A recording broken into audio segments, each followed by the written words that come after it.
Por que fugir se teu amor me encontra?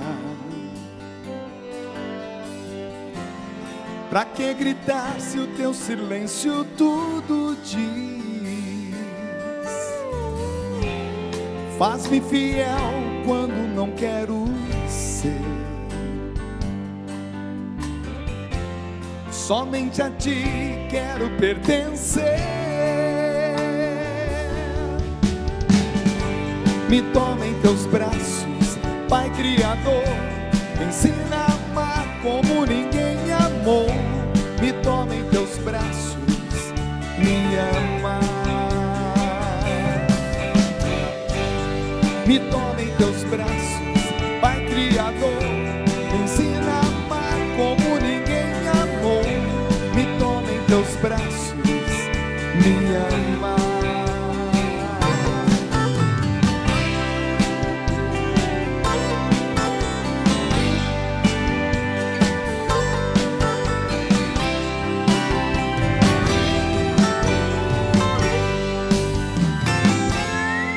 Por que fugir se teu amor me encontra? Pra que gritar se teu silêncio tudo diz? Faz-me fiel quando não quero ser, pois somente a ti quero pertencer. Me toma em teus braços, Pai Criador. Me ensina a amar como ninguém me amou. Me toma em teus braços, me ama. Me toma em teus braços, Pai Criador. Me ensina a amar como ninguém me amou. Me toma em teus braços, me ama. Nada no mundo vai nos separar. Somente a ti quero pertencer.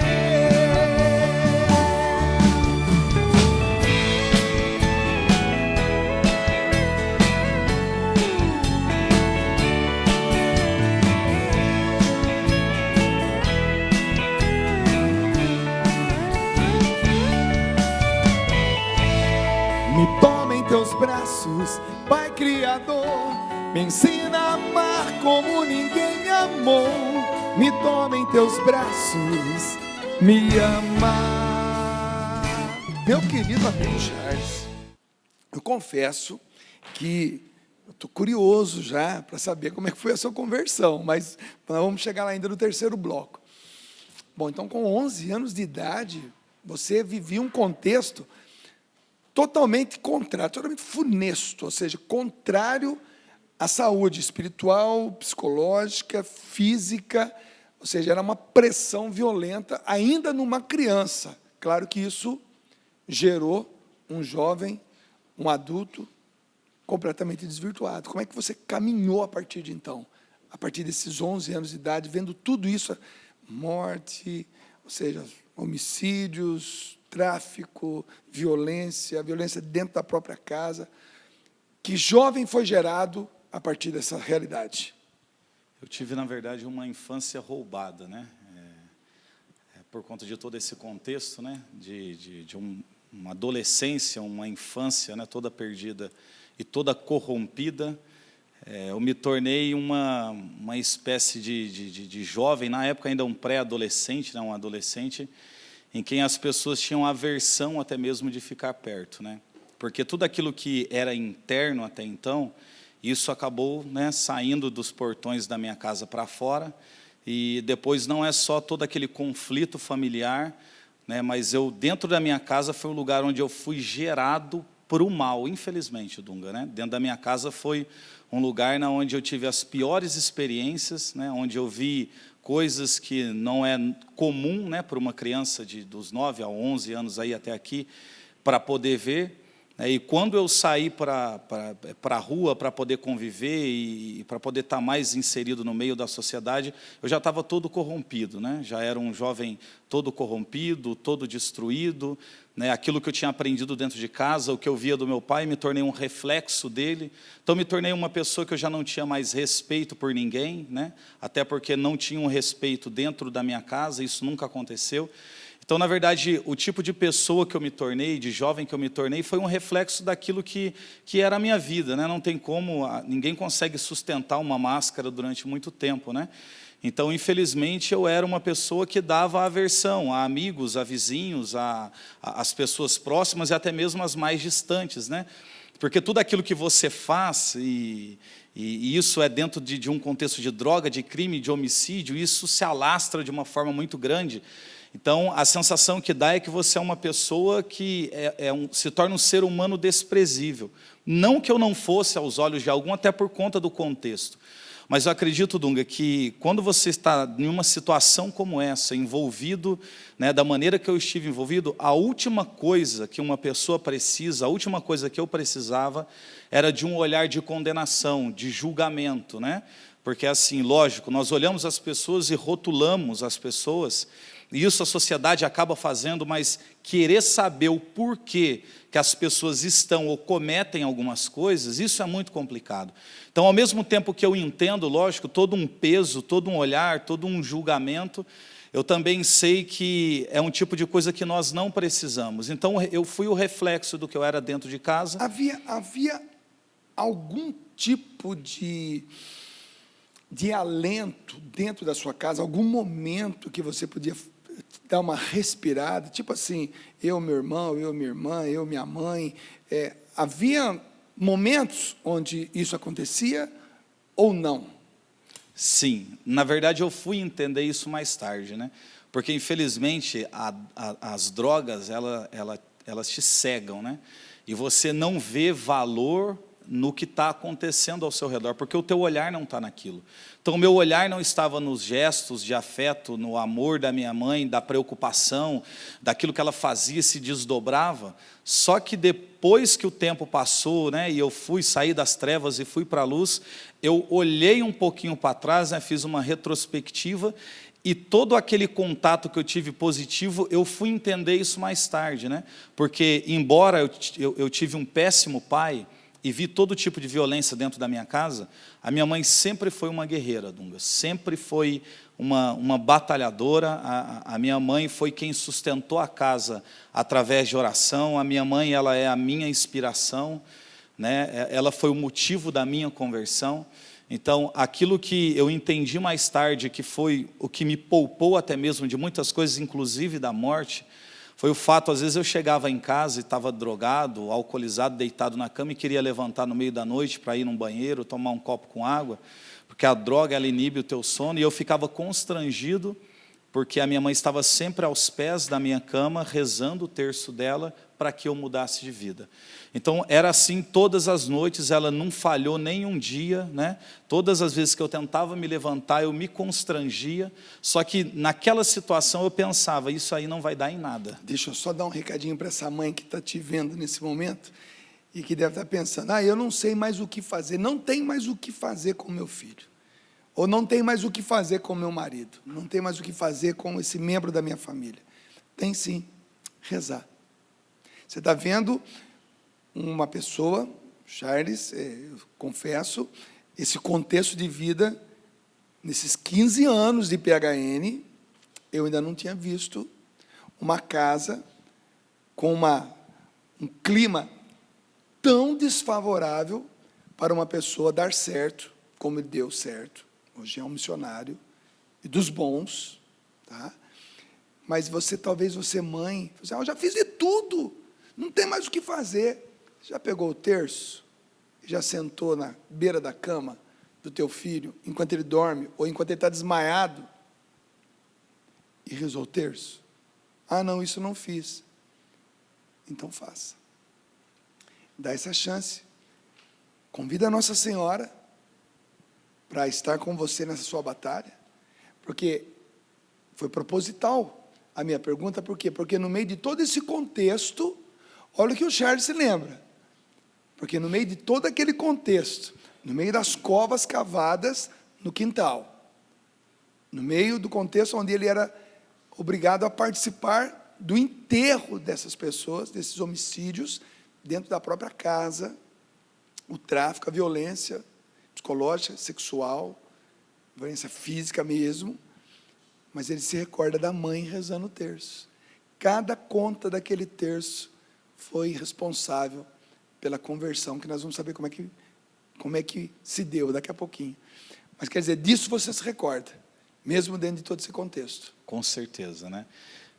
Mais tarde você vai dar um valor mais intenso para isso, mas a minha mãe sempre foi essa mulher, né? Enquanto todos diziam, olha, larga a mão desse teu filho, né? Minha mãe se chama Rosilda, inclusive está aí na plateia. Quem é? Mostra já.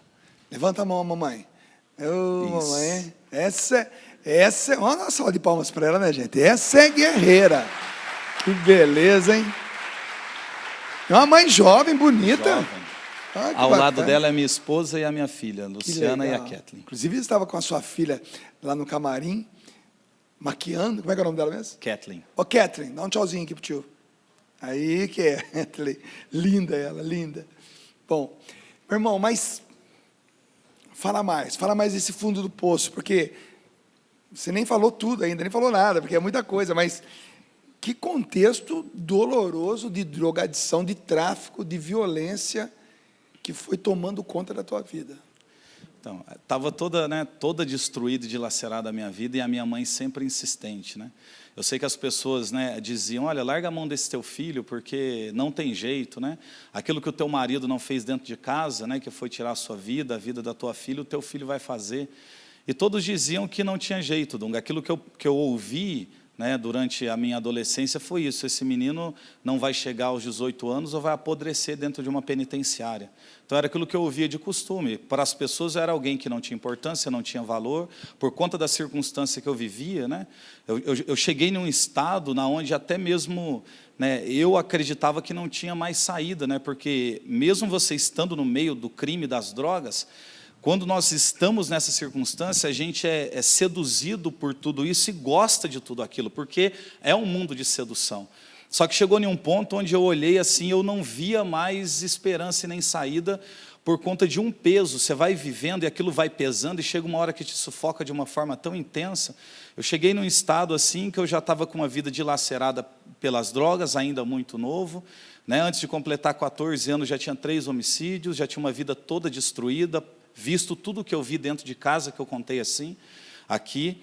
O meu pai já tinha, nesse meio tempo, ido embora de casa, e eu me lembro que antes de o meu pai sair de casa, houve uma circunstância, porque quando o meu pai me deu uma arma de presente, né, ele me deu dentro de uma caixa de sapato, assim, eu pensei até que fosse um tênis na época, né, porque o menino queria ganhar um tênis, aqueles azuis que tinham bonito, New Balance e tal, eu lembro até hoje. Ele me deu dentro de uma caixa de sapato uma arma para eu poder ir para o crime, para as drogas, né? E a mesma arma que ele me deu, um dia foi um instrumento que eu usei para atirar contra o meu próprio pai.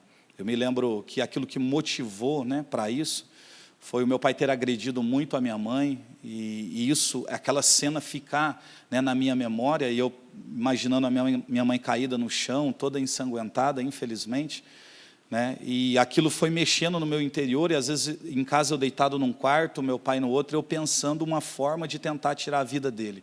Precisava pegar coragem, porque eu sabia que meu pai não tinha respeito e nem amor por ninguém, infelizmente, e aquilo que me alimentava naquele instante era isso. Eu ficava tentando arrumar uma forma de tirar a vida do meu pai. Então um dia entrei dentro de casa, o meu pai estava lá, o primeiro cômodo de casa era a sala, e eu não pensei 2 vezes, a mesma arma que ele me deu de presente para eu poder sair para o crime foi um instrumento que eu usei para poder atirar. Atirei no meu pai, dei 3 tiros nele, acertei os 3, ele não morreu, né? Aí depois teve todo um contexto de não querer voltar para casa, e nesse meio tempo meu pai foi embora para a terra dele, né? Voltou para Pernambuco, e eu me tornei o reflexo do meu pai dentro de casa. Então aí as pessoas olhavam e diziam, esse menino não tem jeito, porque é bandido, é marginal, é criminoso, é pilantra, é um nóia, é tudo quanto é tipo de adjetivo, era aquilo que as pessoas colocavam. Diziam, não, ele vai morrer, larga a mão desse teu filho, né? Porque depois que o meu pai foi embora, a minha conduta não mudou, Dunga. Infelizmente, eu me tornei, cada vez que o tempo passava, eu me tornava um jovem pior. Então não tinha respeito por ninguém. E eu passei a não ter respeito pelas pessoas dentro de casa. Na verdade, nesse tempo que o meu pai saiu, eu deveria pelo menos dar valor a um contexto familiar. Isso não aconteceu. Muito pelo contrário, eu peguei aversão às pessoas que tinham dentro da minha casa, eu tinha dificuldade de relacionamento, só que eu já tinha todo um peso, toda uma carga em cima. E mesmo eu sendo alguém que tinha aversão até dentro da minha casa, com a minha mãe, com a minha irmã, aquilo que incomodou meu coração, que me fez refletir mais tarde, olhar para a minha mãe de uma forma diferente, foi entender que ela não falhou um dia. Eu podia estar deitado e querer levantar em qualquer circunstância que eu estivesse, ruim ou não, ela estava aos pés da minha cama rezando para que eu mudasse de vida. E eu olhava aquilo e pensava, isso não dá certo. Porque para mim, eu não era de igreja, não tinha primeira comunhão, não tinha crisma, não frequentava nada. Então eu olhava aquilo, para mim era, desculpe a expressão, mas era uma frescura. Eu pensava isso, não vai adiantar, eu estou bem do jeito que estou, está tudo tranquilo. Passei de um tempo da minha vida de um estágio também depressivo, porque você vive em todo um contexto, e às vezes eu não conseguia dormir à noite, porque eu era assombrado por conta dos crimes, por conta de homicídios, por conta de situações que eu passei, então eu ia me deitar e não conseguia dormir, não conseguia comer direito. Então eu refleti isso para fora da minha casa. Tentei matar o meu próprio pai, uma vida toda destruída, e as pessoas gritando todo o tempo para a minha mãe, dizendo, larga a mão desse teu filho, porque não tem mais jeito, porque não tem saída. O que o teu marido não fez, o teu filho vai fazer dentro de casa. Quanto tempo você ficou na droga? Claro que você tomou consciência de que com 9 anos você cheirou pela primeira vez a cocaína. E seu pai te dava droga desde os 4 anos, como a sua mãe disse. Mas vamos contar dos 9. Dos 9, até quando você ficou dentro desse contexto? Até o processo de conversão iniciar na tua vida? 17 para 18 anos. Ou seja, dos 9, vamos lá, 9 anos. Em 9 anos, é um tempo curto, você ainda jovem. Com certeza. E já tinha feito tanta coisa, como você disse, com 14 anos, 3 homicídios. Eu quero falar também da sua comunidade, dessa comunidade que hoje está nos visitando. Por isso que eu preciso perguntar para você, como é que aconteceu o seu encontro com Deus? Porque dentro desse contexto, a gente pode imaginar agora detalhes e mais detalhes, mais detalhes, que você pode trazer para a gente, que a gente vai ficar cada vez mais abismado de ver o tamanho do resgate, e devido principalmente à intercessão da tua mãe. Mas quando é que aconteceu? Como é que começou a acontecer a volta do Charles? Nem digo para Deus, porque lógico que foi para Deus, mas para a vida. Em que contexto Deus entrou na tua vida? Foi no ano de 2000, aproximadamente, 13 anos atrás. Nós nos mudamos muito de bairro para bairro, e o último bairro que eu morei, até mesmo antes de me casar, foi em um bairro chamado Vila Estéreo, em São José dos Campos, Vila Tesouro. E ali eu acabei conhecendo também alguns jovens. Ali a minha situação, por conta das drogas, já não era tão intensa. E ali eu conheci alguns jovens, só que aconteceu que esses amigos, que eu fui criando, eles começaram a mudar de vida, mudar a conduta. E só sobrou eu. Eu ainda olhava para tudo aquilo e dizia, não, para mim eu estou bem do jeito que está tudo certo. E eu me lembro que na época eles montaram um grupo de oração nas casas, se chamava ainda Ministério de Terço Paulo Apóstolo. Eles rezavam o terço de segunda a sextas-feiras, conforme as pessoas no bairro pediam, na parte da noite. Era algo simples, entrava-se dentro da casa, a convite, fazia-se a oração do terço, partilhava-se o evangelho do dia, cantava umas 2 canções e ia embora. E eu me lembro que eu estava sentado onde eu ficava de costume, e, por coincidência, a oração foi nessa casa na qual eu me sentava no banco na frente, que não era a minha casa, era próximo, mas não era a minha casa. E eu me lembro que os jovens entrou, alguns vizinhos entraram, uma moça saiu, abriu uma Bíblia na minha frente e disse assim, olha, filho, eu quero te convidar para você entrar, porque Deus tem algo para você. E eu me lembro que ali eu, em um instinto de revolta, disse, se Deus tem algo para mim, eu também tenho algo para você. Acabei me levantando, agredindo aquela mulher, uma senhora de uns 45, 50 anos. Eu não sabia até então que era peso na consciência, mas eu fui entender isso depois e eu fiquei com isso. No outro dia os meninos chegaram e disseram assim, olha, era só não ter ido, ter virado as costas, mas não precisava ter agredido.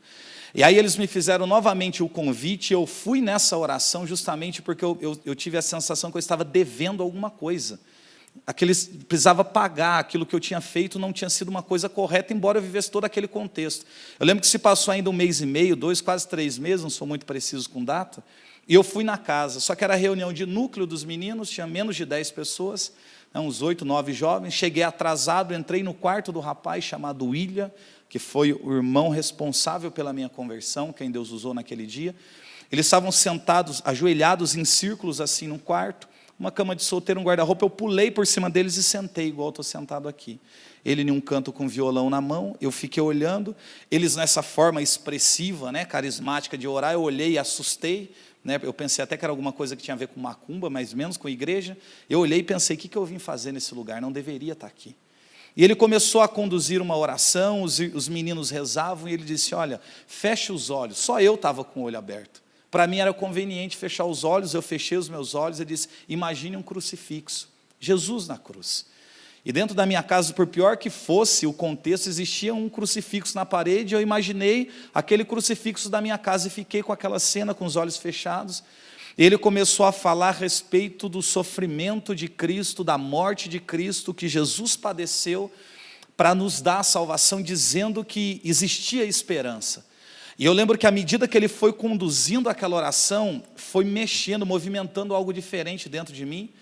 Aí eu tive a sensação de que aquela imagem que eu via com os olhos fechados estava viva.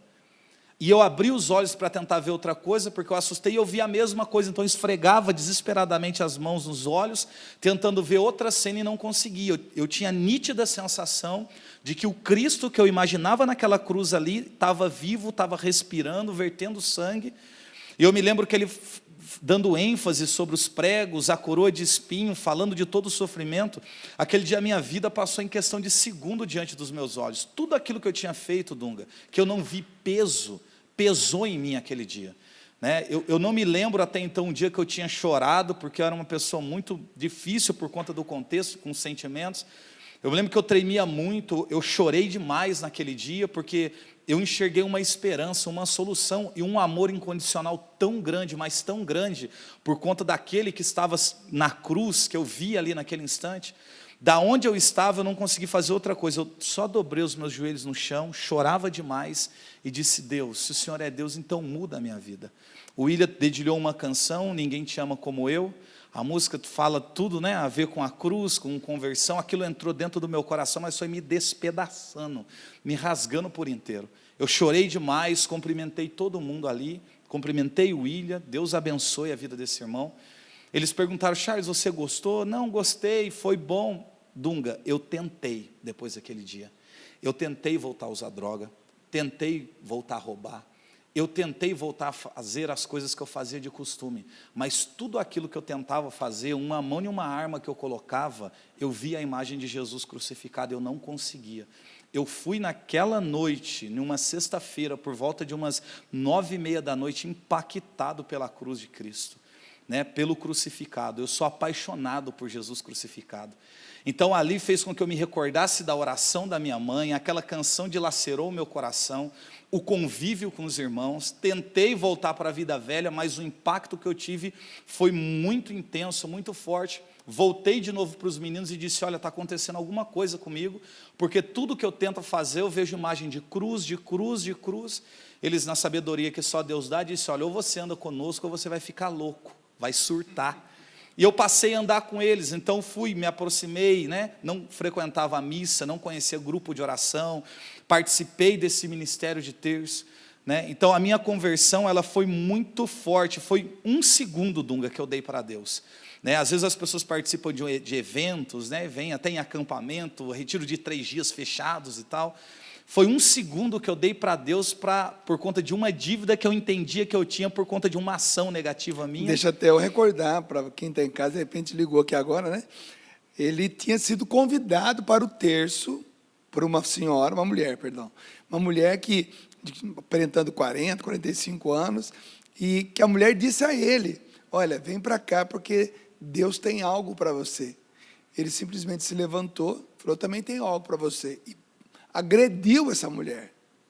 E os jovens que estavam ali no dia seguinte disseram, poxa, era só não ir, para que agredir? Tamanha a revolta, a agressão gratuita sem causa, né, que o Charles tinha para com tudo. Então, por causa desse remorso, digamos assim, essa sensação de, exagerei, dessa vez eu exagerei. Ele foi no dia seguinte e aí tudo começou, essa trombada com Deus. Eu te pergunto uma coisa. Naqueles dias, né, você não tinha sido batizado, primeira comunhão, não tinha vivência de sacramentos, não tinha esse exemplo dentro de casa.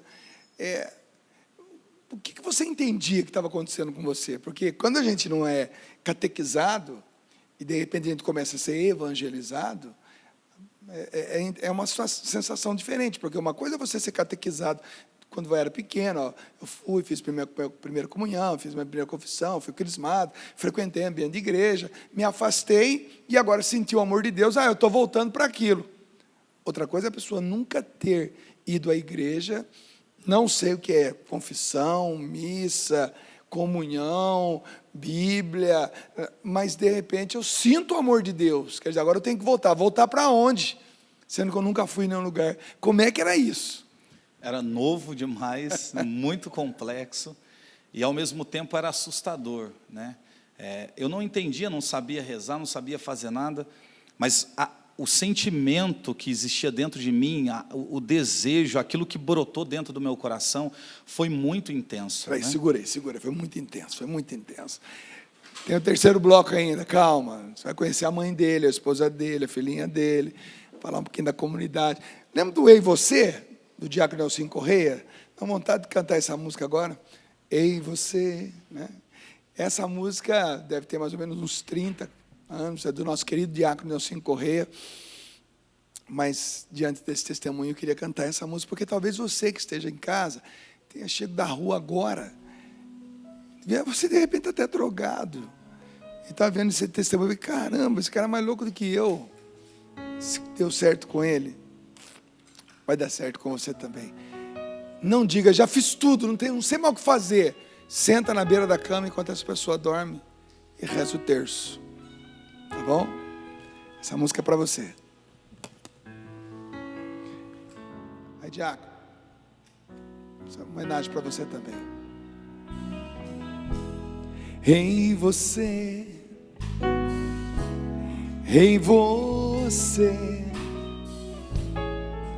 abra os olhos para Jesus. Foi por você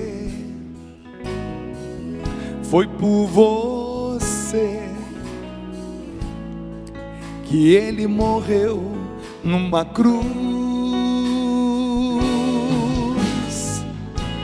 Abra os olhos, Deus o ama e o quer feliz. Abra os olhos,